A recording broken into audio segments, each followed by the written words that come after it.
మీరు కూడా ఇలా ఒక బటన్ బాట్ క్రియేట్ చేయాలనుకుంటున్నారా? ఈ వీడియోలో స్టెప్ బై స్టెప్ ఎక్స్‌ప్లెయిన్ చేస్తా. స్కిప్ చేయకుండా చూడండి. ఫస్ట్ మనం బటన్ బాట్ అంటే తెలుసుకుందాం. మీరు చాలా టెలిగ్రామ్‌లో చూసే ఉంటారు. ఇలా కనిపిస్తుంది 420p, 720p, 180p అని.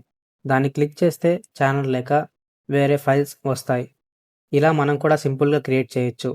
ఈ వీడియోలో ఎటువంటి కోడింగ్ అండ్ రిపాజిటరీ టాపిక్ ఉండదు. వితౌట్ కోడింగ్‌తో మనం చేయబోతున్నాం. నెక్స్ట్ బాట్ ఫాదర్‌లోకి వెళ్ళి ఒక బాట్ క్రియేట్ చేసుకోండి. బాట్ క్రియేట్ చేసినప్పుడు టోకెన్ ఇస్తుంది. దీన్ని కాపీ చేసుకోండి. కాపీ చేసుకొని సెర్చ్ బార్‌లో కంట్రోల్ బాట్ అని టైప్ చేయండి. నేను ఈ బాట్ లింక్ డిస్క్రిప్షన్‌లో కూడా ఇస్తాను. ఒకసారి చెక్ చేయండి. దీన్ని ఓపెన్ చేయండి. ఓపెన్ చేశాక స్టార్ట్ చేసినప్పుడు ఇలా వస్తుంది. ఇక్కడ యాడ్ ఛానల్ అని ఉంది కదా, దాని మీద క్లిక్ చేయండి. క్లిక్ చేశాక మీ బాట్ టోకెన్ని ఇక్కడ సెండ్ చేయండి. సెండ్ చేసినప్పుడు యాడ్ సక్సెస్ఫుల్ అని వచ్చింది. ఇప్పుడు మీ బటన్ బాట్ సక్సెస్ఫుల్గా క్రియేట్ అయిపోయింది. నెక్స్ట్ దీని కమెంట్స్ చూద్దాం. నెక్స్ట్ వీడియోలో ఈ బాట్ని ఎలా యూస్ చేయాలి, అలాగే ఈ బాట్తో ఏమేమి చేయొచ్చు నెక్స్ట్ వీడియోలో ఫుల్గా కవర్ చేస్తా.